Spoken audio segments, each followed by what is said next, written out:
Kulo nuwun everybody, balik maning karon yung your host GM and player SamAkechi in Let's Play Ironsworn, Sheila Season 2, Episode 6. If you notice there is something new, yes, I have this new dice tray, yay! And new dices are also on the way. So by the next session, I will be using the new dice and together with the new tray. Yay! Finally upgrade. I really want to upgrade the mic also, the microphone, instead of using the phone's mic, right? Like I always do, but it's not compatible with my phone, so I have to think of something. But well, we can do that in the future. Right now, we are going to recap. Our main protagonist, Sheila, and her sister, Gwen, also her hawk named Talon, arrived at Graybarrow. Sheila was asked to help the people of Graybarrow with the sickness that plaguing this village. Not many people affected yet, but there's no herbalist that can cure them. And because she mentioned that she is Mitani disciple, Mitani the genius elf, or they called him here the heretic, they asked Sheila for help. Then Sheila told the overseers, called Overseers Oily, that Gwen also afflicted with the same sickness. The overseer took it the negative way, almost apprehend them before there's a commotion inside the house. There is someone who goes berserk because of this. They subdue the man and confronted by the other faction, which is the faction of Iron Priests, led by the priestess Tyre, a Varrow woman, which means something like a werewolf woman, a priestess. But it turns out that she also knows Mitani. So then they agreed to ask for the spirit of the sword for guidance, because Priestess Tyre got the ability to commune with spirit. And the next morning they go to the monument in the middle of the town, and the priestess managed to summon the spirit. The spirit said that this disease cannot be cured with medicine and can only be banished by destroying the source, which is the one who put the curse. We still don't know if this curse is only for this village or maybe it's affecting all of Ironlands. But she points out that the source of the curse might be at where Sheila and Gwen must go next. But there is one key phrase that I keep in mind regarding this, which is all is not as it seems, which I interpret as the spirit may be lying or don't really know about this sickness. So Sheila and Gwen take it with a grain of salt, but giving the spirit benefit of the doubt. They will quote unquote trust the spirit and will continue doing what they can while searching for Mitani and hope he have some answer. And after that, Sheila managed to fulfill her vow to Overseers Oily, which is to settle the dispute between her and Priestess Tyre. And we got experience. 2 experience that I will use now. So I will take my time to deliberate which asset I will take or upgrade.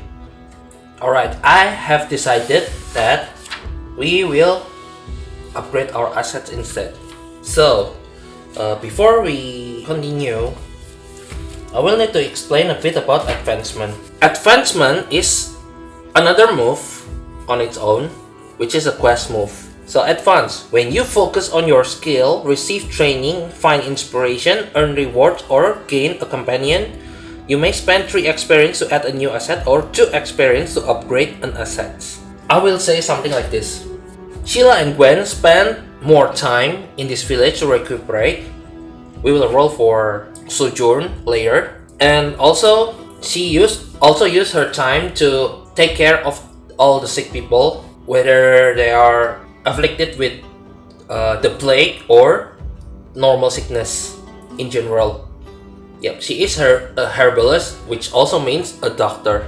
So she will spend her time here curing people, which adds to her experience as a herbalist. So I take 2 experience to upgrade an asset, which is herbalist. When you heal a companion, ally, or other characters and score a hit, take +1 spirit or +1 momentum. And I will also say, when Sheila was busy with her herbalist stuff and healing people, Gwen in her free time trained Talon to be more effective in their journey. When you secure an advantage using your hawk to distract your foes, add +1 and take +1 momentum on hit. This way, when it is outdoor battle, I can use Talon to help me. But that also means that Talon have the risk to get hit. Talon have +3 health on her own. We wasn't able to use this before because she wasn't trained in battle yet. But I think this will be useful. Alright, so like we said before, we will do a sojourn. We will need to recover our health, but most importantly our supplies only too. I'm thinking about reprinting this into something more manageable like this one. Maybe I'll do it one of these days. Okay, so we will roll +heart, and because we share a bond with the overseer, we will add +1. Alright, we got 5 on the action dice, +2, so 7 against 3 and 5 on the challenge die. So we got strong hit. On strong hit, you and your allies may choose 2 from within the categories below. Clear a condition, recover, provide aid. We will recover. We will take recuperate +2 health and provision +2 supply. When we hit, you and your allies may each focus on one of your chosen recover action and roll +heart again. If you share a bond, add +1. On strong hit, take +2 more for that action on weak hit. Okay, so basically this. In Sojourn, when we got a hit, we may choose to just take it +2 like they said, or we can focus for a chance to get a double, but also we got the chance to lose all the benefit. So we will try to roll for provision. Because we share a bond, it's +1, and we roll +heart again. Roll for provision. Okay, so 4 +2 +1, 7 versus 7 and 8 on challenge die. We got miss, but because we have 8 momentum, we can turn that into a weak hit. I think I'll take the weak hit. So our momentum down to 2, and our supply is +2, so it's +4. Can't be too greedy, aren't we? So for the second, I will take plan, which is take +2 momentum. So our momentum is now 4 to compensate. But yeah, it's okay. It's okay, it's already done. Okay, they spent some days in the village, Sheila healing people, and Gwen training Talon while also recuperating herself. And they managed to get some provision from the village to continue their journey if they want to. But before that, I want to roll on one-page slow engine. I want to see if there's any interruption or alteration. So we will set the scene. Complication. Wouldn't it suck if altered scene. Alteration pacing move. Pacing move, an NPC takes action. What do I do with this? Okay, so I made a list of the NPCs that we encountered so far. There's 12 NPCs and I rolled for a number. I got number 9, which lands at Overseer's oiliest daughter. Her name is Erna. What action that she takes that is a negative? Oh, before that we need to decide which oracle we will using. 3. So we will using this. We will roll on action and theme. Action and theme. Take this and this. And also this and this. So we got 99 and 19. Oh my gosh. Corrode control. NPC takes action. Oily's daughter. Corrode control. This is going bad. This is going bad. So here's what the scene is like. After spending a couple of days there, Sheila and Gwen are preparing themselves to move to the next village. They have prepared everything, they say their goodbye, and they rest for the final night on the village. When suddenly, they hear some commotion inside Oily's room. Erna goes berserk. Yeah, she's developing scales on her body. Oh, this is bad. But we will need to ask some question. Have the overseer have been beaten by her? I think 50-50, 51 or more. 83.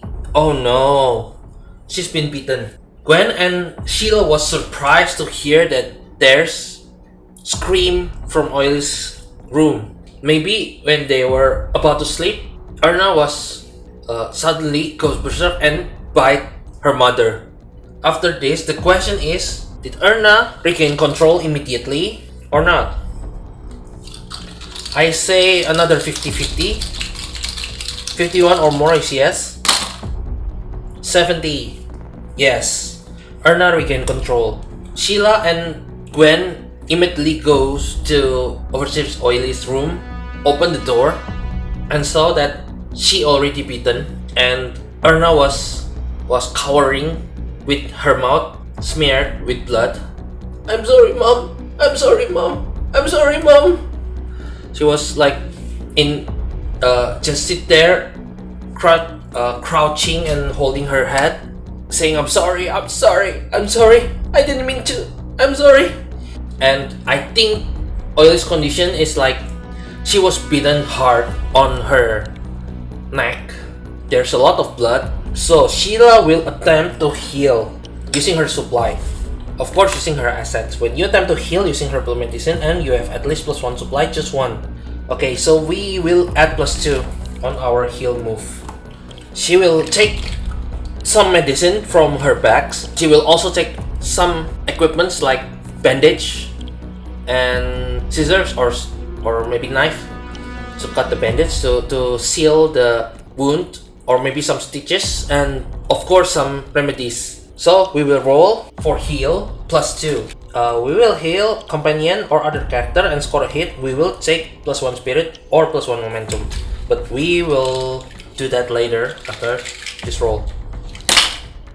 Okay, so we got 5 on action die, +3 on our wits, +2, so it's 10 versus 3 and 9 on challenge die. So we got strong hit. On strong hit, she no longer wounded, and because we got a hit on heal, we can take +1 spirit or +1 momentum. I'll take the momentum.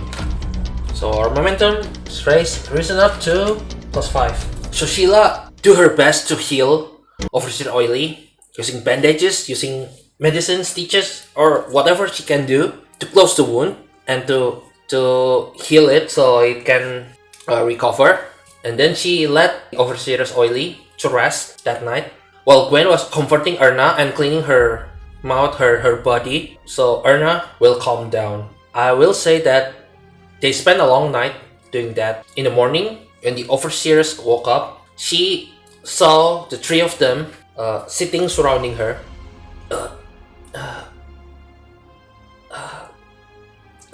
What happened last night? Overseers, are you feeling okay? What happened? She felt her neck, her left neck is hurting, and she remembers what happened. I've been beaten. Yes, you have been beaten. Then the overseers asked Sheila, will I also infected with the sickness? I'm not sure. We have to observe it for a couple of days, maybe a week, to see. And then when she turns to see her daughter, Erna was like feeling super guilty. Of course lah. Of course she will feel guilty. And start crying while saying, I'm sorry mom, I'm sorry mom, I'm sorry. And Oily will comfort her and saying that it's not her fault. She didn't meant to do that. She knows that she didn't meant to do that. But this poses a delay for Gwen and Sheila. They cannot leave right away right now. So they have to spend some days in this village to observe the overseers. Tahir was of course visiting in the afternoon and some days later. And will she mobilize some of her priests to go ahead first to the location mentioned? I think it's likely. Likely is 26 or greater. Yeah, I think it's likely that Tahir will mobilize her priests to go ahead and try to search, to look for the source of the curse, quote unquote curse. 20. No, she will not. Maybe because this is a small cult and there is not many cult members that she have. Maybe just her and like 4 other people. Yeah, I think that is what happened. So she cannot send them to go. In fact, I need to ask, is there someone in the priesthood, in the cult, that also got sick? I'll say 50-50. 23. No one got sick in the Iron Priest. There's no Iron Priest that also sick. Yeah, I think she can't for whatever reason. So they will spend more days, and I will ask again the oracles if there's any chance that white spot appears on the skin of Oily. I say 50-50, I don't know. 84, yes. This is getting worse. Okay, I'm still not sure what Sheila would do.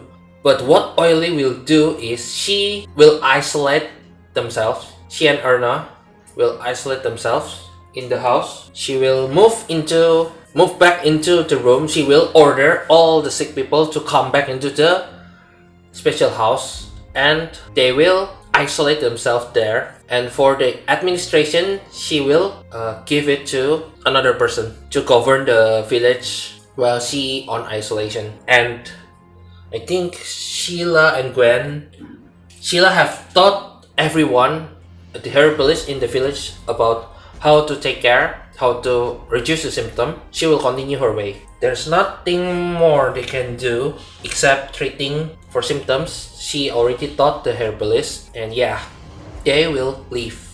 But I will leave that to the next session. I don't have much time right now. So thank you everyone so much for watching, and I will see you in the next episode.